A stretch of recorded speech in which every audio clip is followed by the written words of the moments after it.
Buen día para hablar de salud y de riesgos laborales, porque hoy es el día del nacimiento del padre de la patria, de Juan Pablo Duarte. Yo creo que es un buen día para hablar de eso, porque es un tema que debía interesarle muchísimo al patricio. ¿Qué te parece a ti, Pedro Luis Castellano? El doctor Pedro Luis Castellano está con nosotros. Buenos días. Buenos días, Pedro Luis. También. Superintendente de Salud y de Riesgos Laborales, CISALRIL.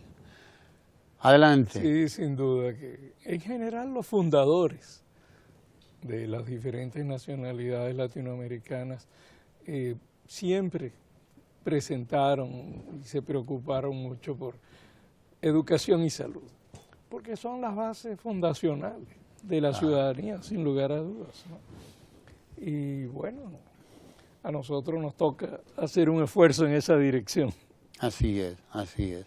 Hablemos de esto, de salud precisamente, y de riesgos laborales, porque ahí es donde tú estás dirigiendo esa importantísima institución del Estado que tiene que ver con todos estos aspectos de la cobertura de salud, etcétera.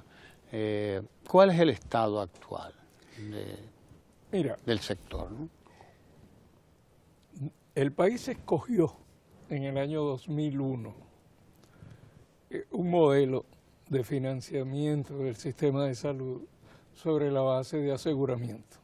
No es la única, en el mundo hay varias otras formas de financiar sistemas de salud que tengan vocación universal, o sea, de cobertura de toda la población. Bueno, aquí se escogió en el año 2001 un modelo que se sustenta en el aseguramiento, pero además que se sustenta en una alianza entre el Estado y la iniciativa privada, porque las aseguradoras, que en este caso se llaman administradoras de riesgos de salud, porque no son exactamente aseguradoras. ARS. Hay una diferencia que, si hay tiempo, yo podría luego explicar. Que sí. Pero entonces, las ARS, hay públicas y hay privadas. Tenemos públicas, SENASA, que es la más grande, tenemos el Seguro Social, tenemos otras, tenemos también de autogestión y las privadas. Entonces, nuestro sistema es un sistema complejo, que para lo que tiene dos grandes desafíos por delante, desde que se inició. Como sabemos, se inició en el 2002 con el régimen subsidiado. Es bueno decir que el régimen subsidiado en los últimos 3 años ha logrado incorporar el número que faltaba de las familias empobrecidas, y hoy ese régimen subsidiado cubre más del 99% de la población empobrecida, de acuerdo a los cálculos del Ministerio de Planificación y Desarrollo, que hacen base a las encuestas de fuerza de trabajo. Ya SENASA, en el régimen subsidiado, ha logrado incorporar más del 99% de esa casi la totalidad de esa prácticamente. Población. Siempre quedan algunas familias, pero ya lo que queda es consolidar ese éxito que ha logrado el país, sobre todo en los últimos 3 años. En el régimen contributivo, que también está creciendo mucho, y es una buena evidencia de que el empleo formal está creciendo. Estamos en el año pasado alrededor de 20,000 nuevos inscritos por mes. O sea que es otra prueba, digamos, de que se está generando empleo formal en el país. Porque ahí no hay juego con la cifra, porque alguien está pagando. Claro, ahí no hay no se puede inventar ni jugar con los números. De manera que si uno saca la cuenta, este éxito que ha tenido el gobierno del presidente Medina de generar puestos de trabajo dignos, alrededor de 400,000 nuevos puestos de trabajo dignos, eso se está reflejando en el crecimiento del régimen contributivo.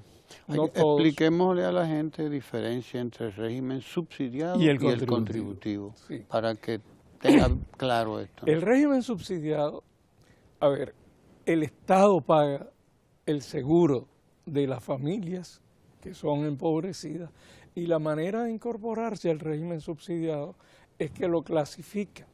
El SIUBEN, que es el Sistema Único de Información de Beneficiarios del Estado, clasifica a las familias que son pobres, pobre 1, pobre 2. Esas familias califican para ingresar en el régimen subsidiado y el Estado paga por ellos. Lo que es importante es que el Estado ha estado pagando lo suficiente para que la cobertura ya sea casi el 100%.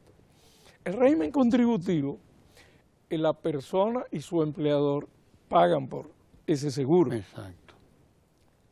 Los trabajadores pagan el 3% de sus ingresos salariales y los empleadores pagan el 7%, más o menos, alrededor del 10% de los ingresos salariales. Bueno, el régimen contributivo ya está cerca del 90%, 88% de la población. De la población asalariada. Asalariada, la ocupada. ¿Quiénes quedan por fuera?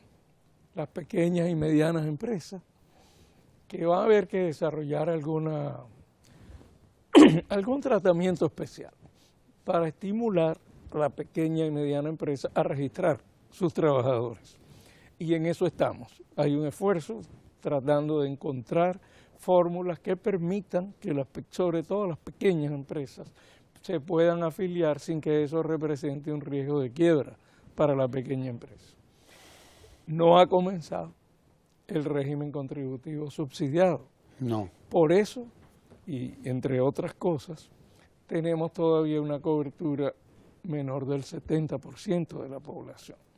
Si sacamos cuenta de lo que nos falta en el contributivo y lo poquito que pueda faltar en el subsidiado, nos damos cuenta de que realmente el grueso de lo que falta son trabajadores independientes. Es decir, personas y familias que no califican como pobres para el régimen subsidiado, pero que no tienen un empleo formal, un empleador. Entonces ahí está un desafío para el sistema. Nosotros pensamos que este año 2016 el sistema debe poner como una prioridad, como una de las dos prioridades principales, el lograr que se inicie el régimen contributivo subsidiado y el desarrollar otras estrategias de afiliación que permitan que las personas que no han podido incorporarse puedan comenzar a hacerlo. Nosotros pensamos que en los próximos años se puede pasar del 90% de afiliación de la población y la expectativa tiene que ser cobertura universal, que llegue un momento que cuando una persona llegue a solicitar un servicio de salud no tengan que estarle diciendo si tiene o no carnet, porque lo va a tener. Exacto. Por lo tanto, el prestador en el momento que llegue basta con que le pida la cédula y con la cédula chequee en el sistema a cuál ARS pertenece. No podemos hacerlo ahora porque no hay cobertura universal. Una de las cosas que ha impedido que se logre cobertura universal es que la ley no dejó abierta una posibilidad que sí existe en otros países, como Colombia, Perú, Ecuador, etcétera, de que una persona pueda afiliarse voluntariamente pagando el costo de su prima, de su póliza. De manera voluntaria, individual además. O familiar. Esa posibilidad no existe en nuestro país de la ley. Y es un error de la ley. Un error, claro. Porque eso ha permitido a otros países lograr coberturas mucho mayores, porque hay personas que preferirían, ya que no pueden entrar porque no tienen un empleador formal ni son pobres, preferirían pagar toda o una buena parte del costo de su póliza, porque le resultaría mucho más económico que comprar pólizas voluntarias privadas, que son muy caras y generalmente dan una cobertura menor de la que da el Seguro Familiar de Salud. De manera que el primer desafío que tenemos para este año es aumentar la cobertura de la ciudadanía, de la población. Y la esperanza que tenemos es que en unos años podamos decir que el sistema del Seguro Familiar de Salud ha alcanzado cobertura universal. Es decir, que tenga más del 90% de la población. Mira, el otro gran desafío que tenemos es que el Seguro Familiar de Salud tiene que aumentar la cobertura de problemas de salud. Tenemos que superar la situación que tenemos hoy, en la cual las personas tienen su seguro familiar de salud, pero hay muchas cosas que están por fuera. Fuera y que del tienen seguro, que pagarlas de claro. su bolsillo. O, peor aún, cosas que sí están en el seguro familiar de salud, pero al ir a buscar un servicio le cobran adicional, a veces más de lo que paga por el seguro familiar de salud. Entonces, ese es un desafío que tenemos por delante este año en el sistema. Tenemos que lograr que se aumente la cobertura de problemas de salud y que se disminuya, ojalá se elimine, los cobros adicionales.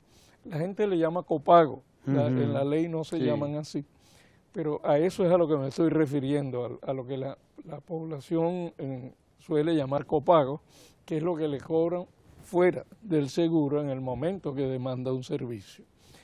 Los pagos directos en el momento que se necesita un servicio son muy injustos y en todos los países del mundo es lo que se trata de evitar y de reducir, porque en ese momento el paciente no tiene capacidad de negociación. No, Simplemente está frente a la necesidad. Necesita el servicio y no tiene capacidad de negociar tarifas, de negociar pagos. Simplemente va a hacer todo lo que pueda para poder recibir el servicio.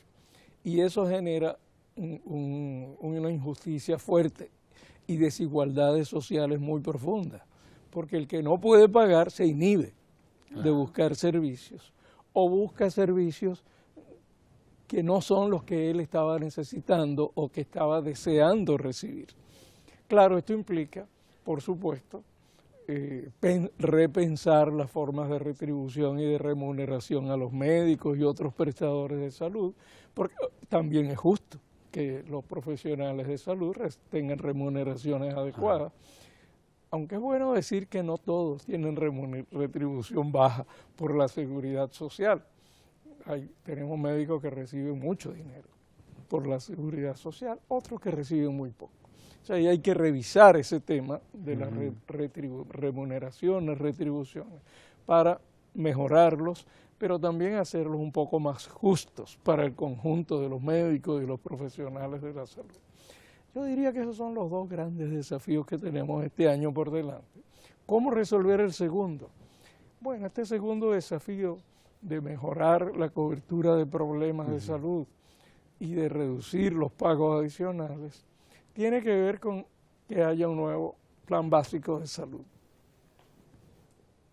Lo que tenemos vigente, que fue producto de un acuerdo que se firmó el 19 de diciembre del 2006, para que pudiera iniciarse en el 2007 el régimen contributivo, fue un acuerdo provisional, era por un año, y se ha quedado.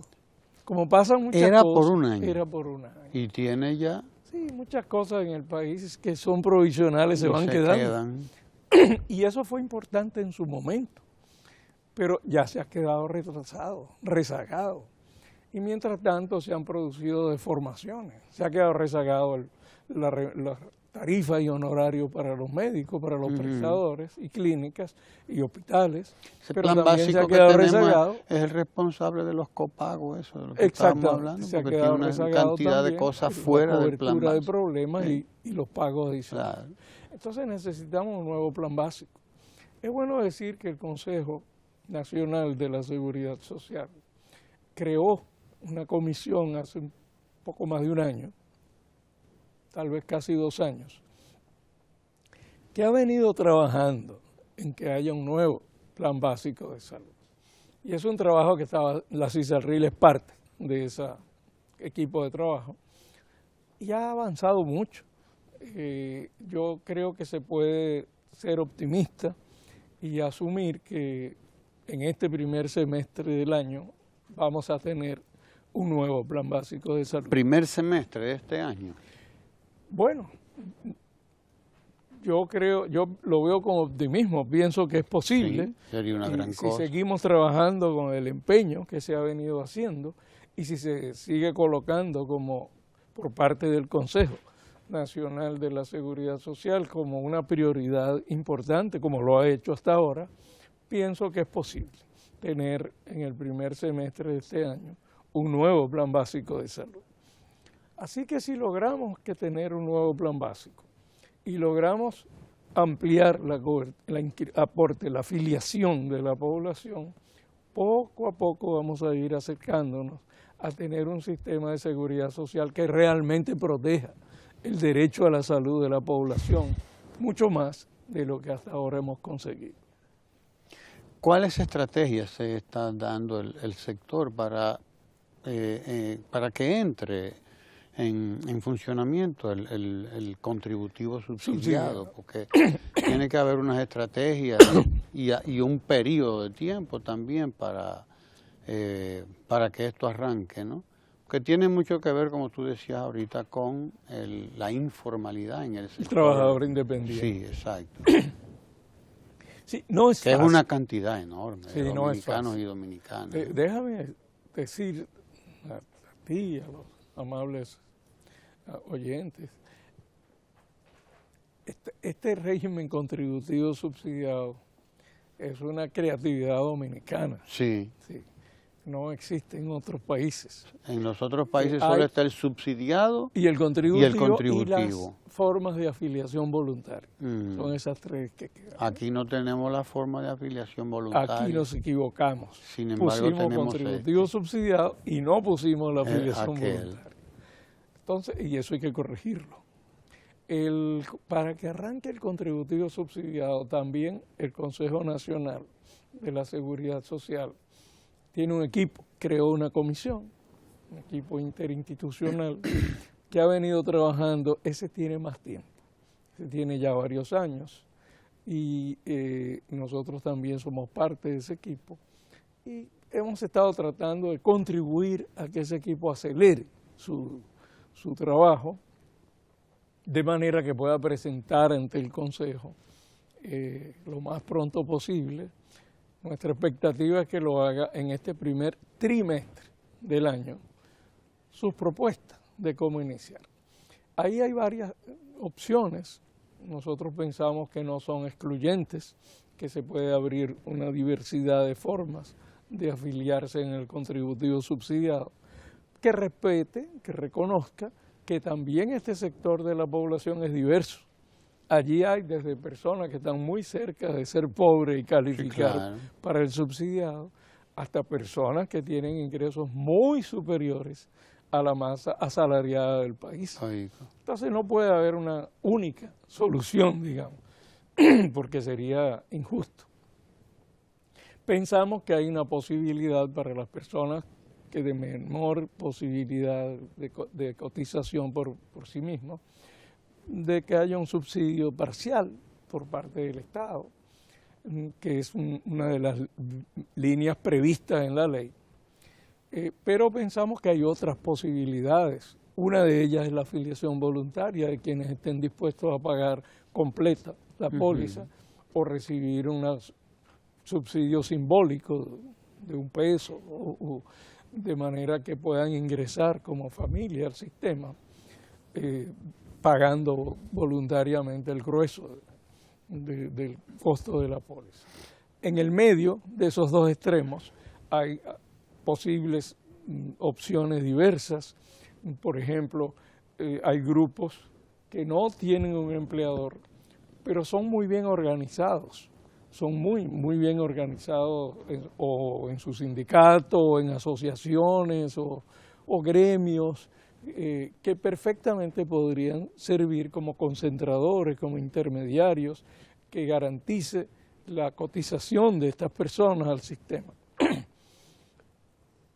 Una de las preocupaciones que ha habido en el sistema, porque este modelo tiene que permanentemente estar pendiente de su sostenibilidad financiera, de que no quiebre. Es una de las funciones de la CISALRIL. Entonces, una de las preocupaciones que ha habido siempre entre los principales actores del sistema es cómo garantizar que las personas que se afilien en el contributivo subsidiado cumplan con la cotización mensual. Porque en el subsidiado no hay problema porque es el Estado. Sí, el Estado el que... Y en el contributivo claro. no hay problema porque el empleador le descuenta y la aporta. empresa, sí. Entonces, estos grupos que son trabajadores independientes, ha habido preocupación de muchos sectores de cómo garantizar su pago permanente.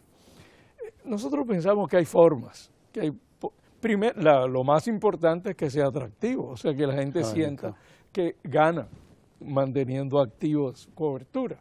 Eso implica que el plan básico mejore y que haya facilidades para que las personas puedan pagar su cotización, de manera que tampoco se le convierta en un dolor de cabeza, que tenga que hacer una fila de 2 cuadras o que tenga que perder un día de trabajo para hacerlo. Y hay formas de hacerlo.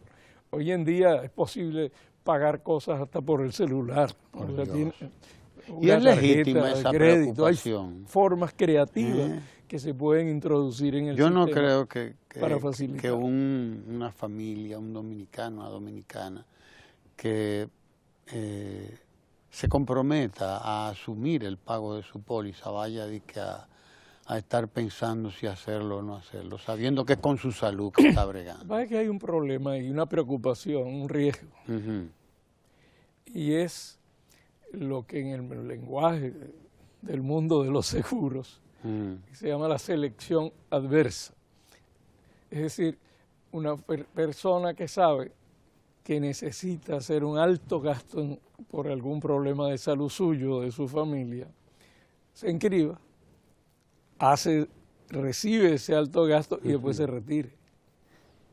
Eso se le llama selección adversa.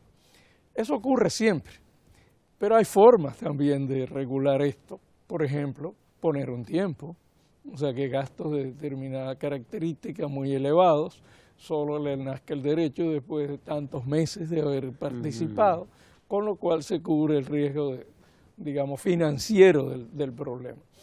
Yo creo que lo importante es que nos dispongamos todos a la idea de que este año tiene que empezar el régimen contributivo subsidiado y que hay que abrir diversas opciones para que la población comience a incorporarse. Y creo que es importante reconocer públicamente que todos los sectores que forman parte del Consejo Nacional de la Seguridad Social han manifestado su compromiso con esta idea de que es necesario que este año comience el régimen contributivo subsidiado. Y por ejemplo, también hay mucho compromiso en el Consejo, en todos los sectores, me refiero a empleadores, sectores sindicales, el gobierno, los gremios que forman parte del Consejo, con la idea de que haya un nuevo plan básico que aumente la cobertura de problemas a las personas.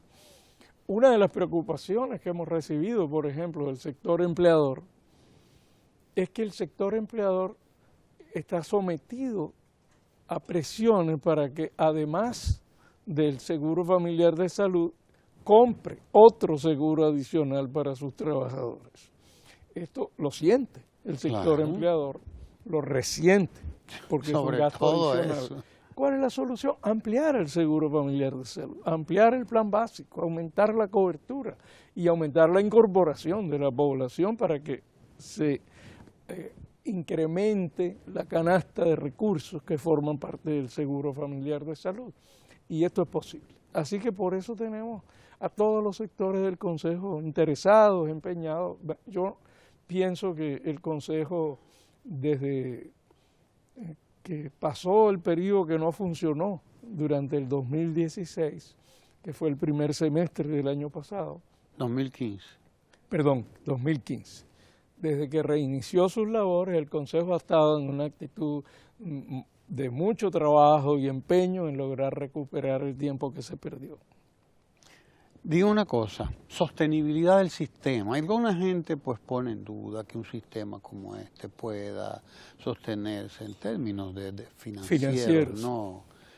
A lo largo del... El sistema tuvo un periodo difícil desde el punto de vista financiero, hasta que empezó este gobierno. Este gobierno garantizó y cumplió el asignar el 4% para educación preuniversitaria. Eso permitió elevar la remuneración de los funcionarios del Ministerio de Educación. El Ministerio de Educación es el principal empleador público en el país, el segundo de salud pública. Claro. Al elevar los salarios, el Ministerio de Educación, inmediatamente el sistema dejó de estar en rojo y pasó a cifras en verde. Eso le da la razón, por cierto, a la gente del Banco Central, que sostiene que somos un país de salarios demasiado bajos. Todavía no se ha reflejado suficiente en el sistema el acuerdo que hubo el año pasado, mediados del año pasado, de incrementar los salarios en el sector privado. No sé si lo recordamos, hubo un acuerdo en la Comisión Nacional de Salarios de incrementar los salarios alrededor de, creo que fue 14, 15%. Eso poco a poco los empleadores lo han ido introduciendo. Sin embargo, todavía no se refleja en todos los empleadores en su cotización al sistema, pero eso ha contribuido también a que progresivamente mejore los ingresos en el sistema. Y creo que es razonable esperar que más temprano que tarde va a haber una mejoría de los salarios en general en el sector público. Creo que el gobierno ha estado valorando este tipo de decisiones, de manera que también el ingreso por esa vía, el ingreso al sistema de seguridad social está muy relacionado con el nivel de los salarios. Y es una relación entre el nivel de los salarios y el nivel de necesidad y demanda que hace la población de servicios, de salud. Entonces, si nosotros logramos encontrar mecanismos que de alguna manera regulen las tarifas, honorarios dentro del sistema para que sean razonables y al mismo tiempo continúa mejorando el ingreso de los trabajadores afiliados al sistema y se abre el contributivo subsidiado, yo creo que los escenarios a corto y a mediano plazo son positivos. No creo que haya que temer crisis a corto plazo como las que, por ejemplo, vive Colombia o viven algunos otros países. La crisis de Colombia tuvo mucho que ver, o tiene mucho que ver, porque están en proceso de salir de la crisis y todos esperamos que logren salir. Sabemos, porque hemos conocido a la Superintendencia de Salud de Colombia, que están haciendo un enorme esfuerzo en este sentido y hay gente muy preparada y muy comprometida. Bueno, no creo que haya que esperar en el país a corto y mediano plazo una situación como esa. Ahora, es una buena advertencia, es un buen llamado de atención, porque nuestro sistema es muy parecido al de Colombia, el aseguramiento en salud nuestro. El sistema colombiano entró en crisis porque hubo un desorden en las tarifas y honorarios que cobraban los prestadores y la reacción de las equivalentes a ARS, que allá se llaman EPS, fue reducir las prestaciones de las personas afiliadas, de la ciudadanía, y la ciudadanía reaccionó pidiendo recursos de amparo en el sistema judicial. Y el sistema judicial, con toda razón, concedió favorablemente la gran mayoría de esos recursos de amparo, lo que significó erogaciones muy fuertes por parte del sistema que no tenía previstas y que se le acumularon. Eso creó una crisis. Es un buen llamado de atención para nosotros porque nos habla de la necesidad de que entre todos, prestadores de servicios, ARS, empleadores, sindicatos, gremios en general, protejamos el sistema. Y proteger el sistema implica racionalizar las tarifas y honorarios, implica garantizar que los empleadores cumplen y no hacen evasión o elusión de los salarios frente al sistema. Implica también garantizar que los afiliados, los ciudadanos, cada vez más aprendemos a usar adecuadamente las posibilidades que el Seguro Familiar de Salud nos da. Suelo decir, yo uso una expresión en un lenguaje coloquial, no es un lenguaje técnico, de que nuestro seguro familiar de salud es como la gallina de los huevos de oro, porque la verdad es que ha sido una gallina de huevos de oro para que mucha gente que no tenía acceso al sistema de salud lo pueda tener, público y privado, pero también para que muchos prestadores de servicios de salud hayan mejorado sus ingresos de manera sustancial y también para que los empleadores pues, hayan podido asegurar que sus trabajadores tienen acceso a los servicios de salud que necesitan, tanto del seguro de salud propiamente dicho como de riesgos laborales que protege a los trabajadores. Bueno, si la gallina de los huevos de oro se muere, nadie come huevos de oro. Entonces a todos interesa que cuidemos esta gallina, que la protejamos y eso implica que hagamos acuerdos razonables entre todos. Todo el mundo quiere tener el mejor ingreso, las mejores tarifas, los mejores honorarios y es una aspiración legítima. Pero obviamente hay que ser razonable, hay que entender que eso tiene que estar en relación con los ingresos del sistema. Es razonable que una administradora de riesgos de salud quiera tener los mayores niveles de beneficio económico y ganancia, pero obviamente eso no se puede hacer sobre la base de negar prestaciones a los ciudadanos a los cuales tengan derecho.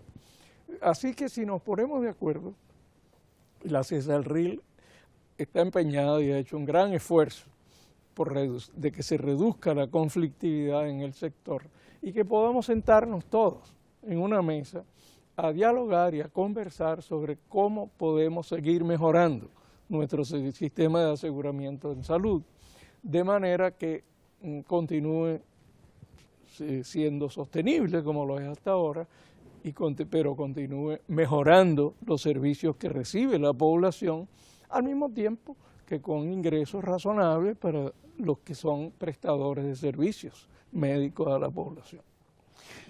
Importante esta relación que planteabas hace un momento entre salario y sostenibilidad del mismo sistema. Sobre todo en el régimen contributivo. Exacto, en el contributivo. Porque usualmente se piensa en, bueno, me subieron el salario o hay que aumentar los salarios, pero no se piensa en no se percibe. Usualmente la gente se queda y también el propio empleador se queda ahí, pero hay como tú lo has dicho, no hay un impacto positivo en todo el sistema. Es enorme. Exacto. Mira, de ahí la necesidad de que... Una de las cosas importantes que ha ocurrido en los últimos 3 años en este país, en el periodo de gobierno del presidente Medina, es que alrededor de 800.000 personas han dejado de ser pobre extremo. No, la población no siempre se da cuenta, pero en ese periodo ingresaron al régimen subsidiado de aseguramiento en salud casi 1 millón de personas. Casi 1 millón. ¿Eso qué en significa? 3 años. Que esas personas y se quitó el pago en los hospitales públicos. Exacto. Eso significa que personas que no podían tener acceso a un hospital, ahora lo tienen, pero también a los medicamentos y también a exámenes complementarios, porque el régimen subsidiado, cuando hay un servicio que es indispensable para una persona, para un ciudadano afiliado, y el sistema público no lo puede dar, el régimen subsidiado está obligado a buscar ese servicio donde lo haya en el país, porque es un derecho de las personas afiliadas. Y eso ha cambiado la vida de muchas familias. Hay que hablar con las familias que antes no tenían esta posibilidad y que ahora la tienen.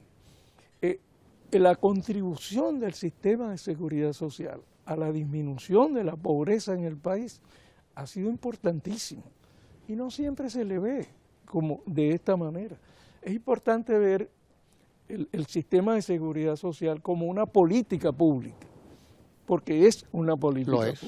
Es una política pública además de alto impacto en reducir la pobreza, en proteger la clase media, porque los gastos en salud son uno de los primeros, de los más importantes factores de empobrecimiento de la clase media. Claro. El otro es educación. Pero los gastos en salud, los elevados gastos en salud privada para la clase media son un factor que afecta tremendamente su presupuesto familiar. Entonces, en la medida que el seguro familiar de salud en el régimen contributivo, lamentablemente todavía no hemos logrado que el contributivo subsidiado se inicie y ese va a ser la gran solución para este sector. En la medida que se consolida, ha impactado los gastos también a nivel de la familia. Nosotros queremos que lo impacte más, queremos que se reduzca esos pagos adicionales que se tienen que hacer y creemos que es una alta prioridad para el sistema. Pero ya el impacto que ha tenido es importante. Por ejemplo, el solo hecho de aumentar de 3.000 a 8.000 la disponibilidad anual de medicamentos ha hecho, yo he hablado. ¿Qué quiere decir eso? Oh, De 3.000 a 8.000 la disponibilidad para la gente. importante Un aumento importante. tu pregunta, porque me trae a Sí. cuáles son las mejorías que se han logrado en los últimos meses por acuerdo del Consejo Nacional de la Seguridad Social a fines de octubre. O sea que están vigentes, y esto es bien importante, están vigentes desde el 1 de noviembre del 2015. E insisto en la fecha, porque muchas veces la población no siempre lo sabe, y a veces hay confusión, y no todos los prestadores a veces se han enterado, y las ARS han tenido que ir haciendo ajustes, y no siempre el afiliado siente que se le está cumpliendo, y es importante que sepa que cuando no se le cumpla tiene derecho a reclamar, puede reclamar ante la DIDA, la Dirección de Información y Defensa del Afiliado, o directamente ante la CISALRIL. Nosotros tenemos una oficina de atención al usuario a la cual puede accederse por teléfono o por internet o personalmente. Está ubicada en la CISALRIL, o también tenemos una oficina en Santiago y en un centro comercial que está cercano a la CISALRIL. Es bueno eso que tú lo digas, Entonces, porque mucha ¿cuáles gente fueron esas pierde mejorías? por no conocer. Sí, ¿cuáles fueron esas mejorías?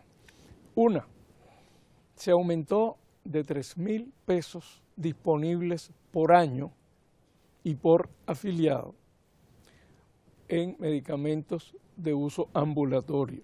¿Qué es ambulatorio? Que no está interno, que no está hospitalizado.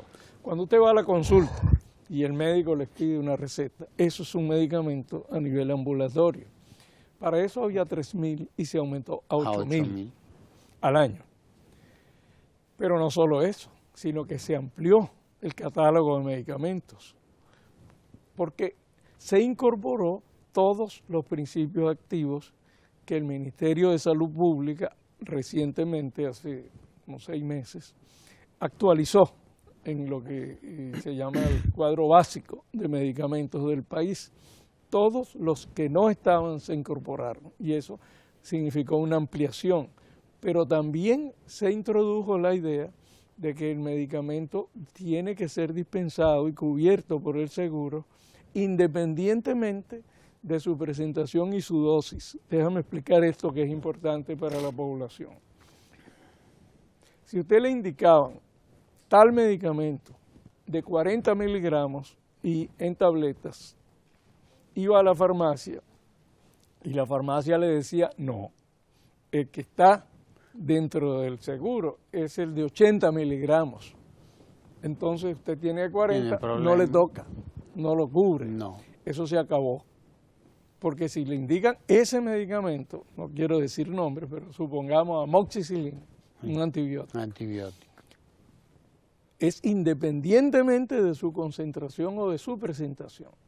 No le puede, si es un niño va a estar en presentación líquida, si es un adulto en cápsula o en tableta, pero es ese producto el que está cubierto, no esa forma de presentación.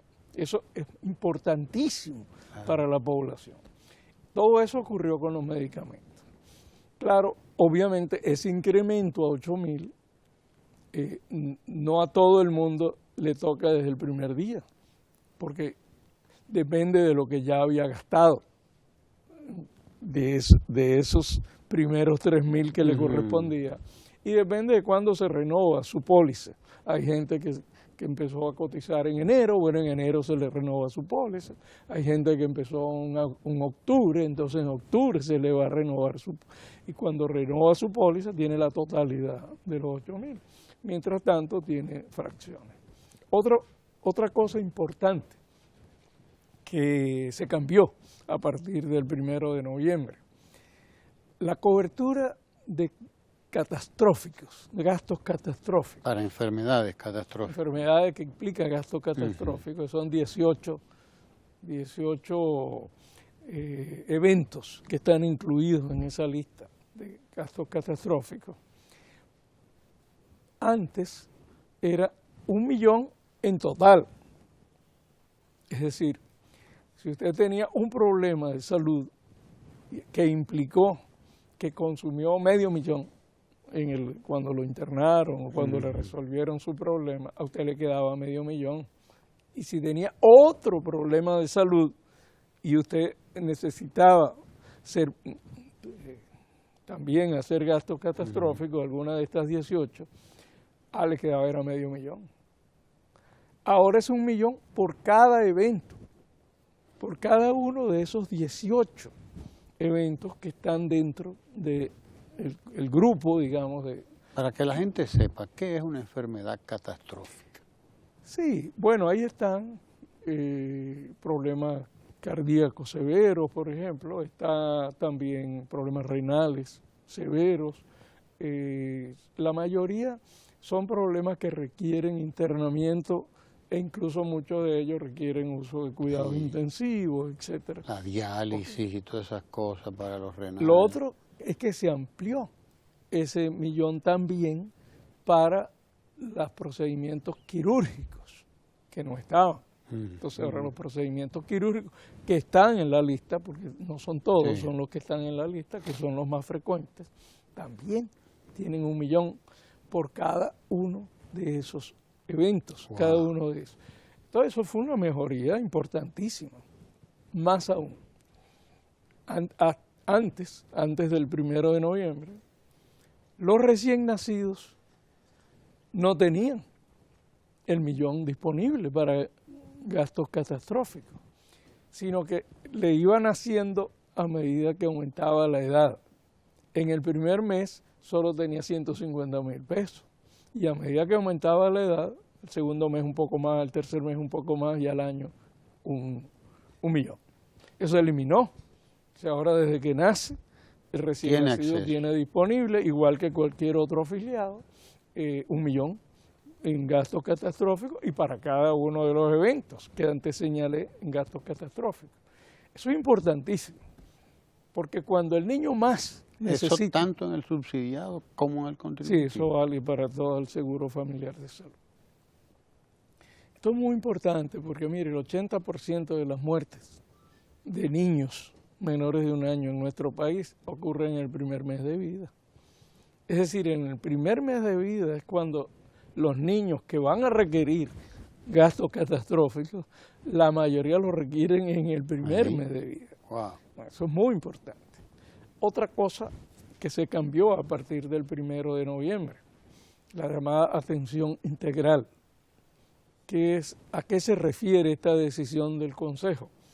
A que si una persona tiene está interno o requiere un procedimiento que está en el catálogo de prestaciones, sean gastos catastróficos o no, o sea que está contemplado dentro del plan básico de salud ese procedimiento, entonces no se le puede, digamos, impedir que ese procedimiento se realice, porque para hacerlo requiera otro procedimiento que no está en el plan básico. O sea, la idea de atención integral es que todo lo que esté en el plan básico tiene que ser cubierto para garantizar que ese procedimiento principal se lleve a cabo y se desarrolle. Antes no era así. Antes solo se cubría el procedimiento en sí y no todo lo que estaba alrededor de ese procedimiento. Hubo, por lo tanto, mejorías sustanciales. Sin embargo, no es suficiente. No es suficiente.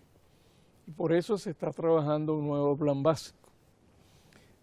El nuevo plan básico, por supuesto, después que lo apruebe Sí. el Consejo Nacional de la Seguridad Social.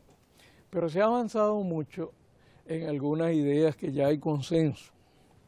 Una de ellas es que tiene que haber un grupo de problemas que son problemas, digamos, de interés sanitario, que marcan mucho el perfil de salud y de muerte del país y que afectan mucho la vida cotidiana de las familias por su frecuencia o por el hecho de que si no son bien atendidas se complican y generan mucho impacto en la familia. Por ejemplo, diabetes, hipertensión, respiratorias crónicas como asma, bronquitis, ese tipo de problemas que son, digamos, de mucho impacto, que son crónicos además y que van a durar prácticamente para toda la vida. La idea es que deben ser cubiertos sin límite, que no deben tener techo. Si una persona es diabética, debe ser atendido de manera integral, porque es la garantía de que no se va a complicar. O sea, no puede haber un tope que diga, no, ahora no, ya no te puedo seguir atendiendo. Sí. Te atiendo cuando vengas con una insuficiencia renal o cuando vengas con que haya que amputarte una pierna. Eso no puede ocurrir. Igual un hipertenso. O sea, no puede decir, no, se te acabó la cobertura, ya no te puedo seguir atendiendo, te voy a atender cuando tenga un infarto. O sea, es un absurdo, ¿no? Entonces, la idea es que haya un grupo de problemas, eso todavía se está discutiendo, ya no tanto si debe haberlo o no, sino cuáles problemas. En el equipo que está trabajando en eso ya más o menos se han puesto de acuerdo alrededor de unas 14, 15 problemas prioritarios que deberían entrar de esa forma. Por supuesto, todo esto hay que costearlo, hay que sacar las cuentas bien, hay que asegurar, tiene que haber protocolos, y esta es una responsabilidad del Ministerio de Salud Pública, que por cierto el Ministerio de Salud Pública está asumiendo con mucha seriedad.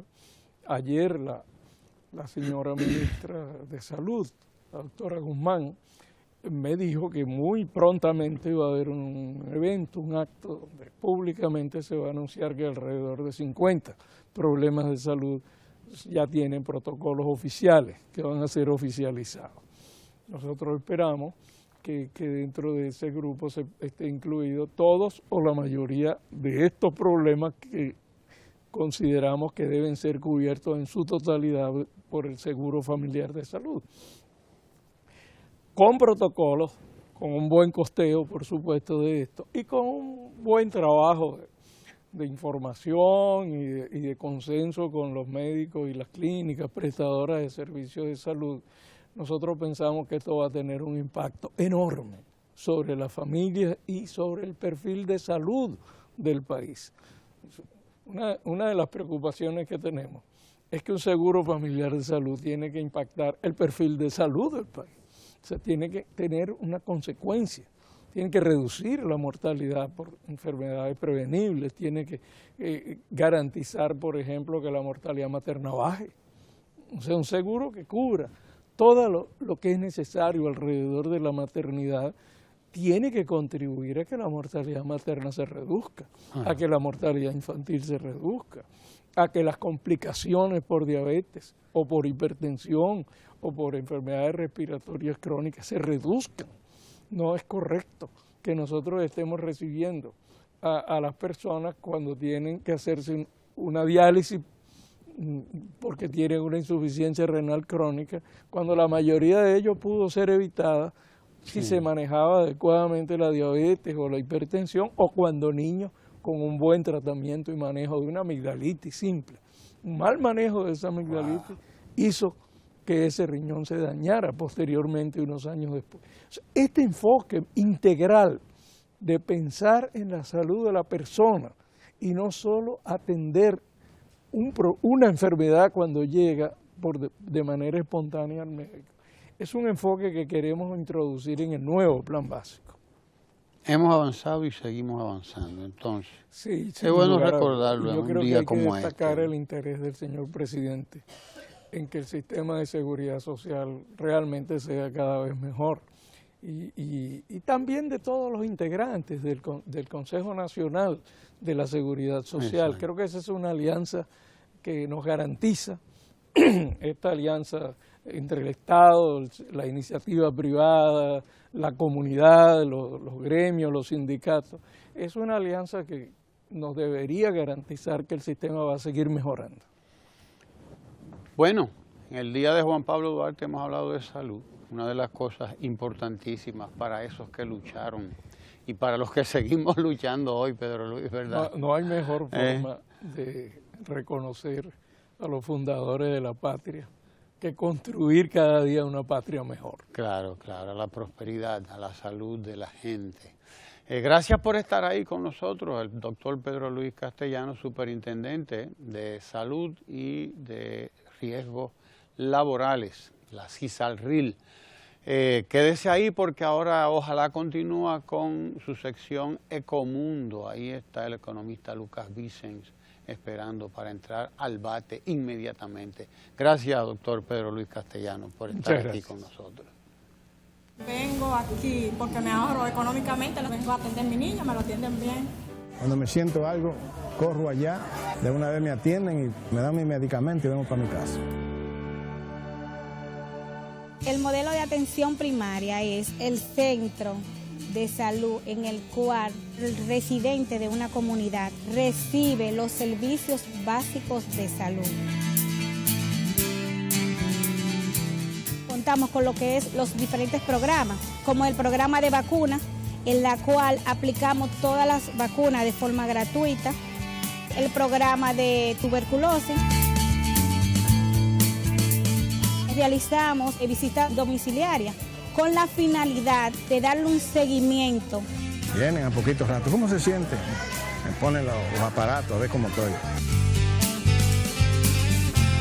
Brindamos los servicios básicos como son medicina general, ginecología y obstetricia, es decir, atención a las mujeres embarazadas. La realización de lo que es el apoyo diagnóstico del papá Nicolau, de mamografía, además de pediatría.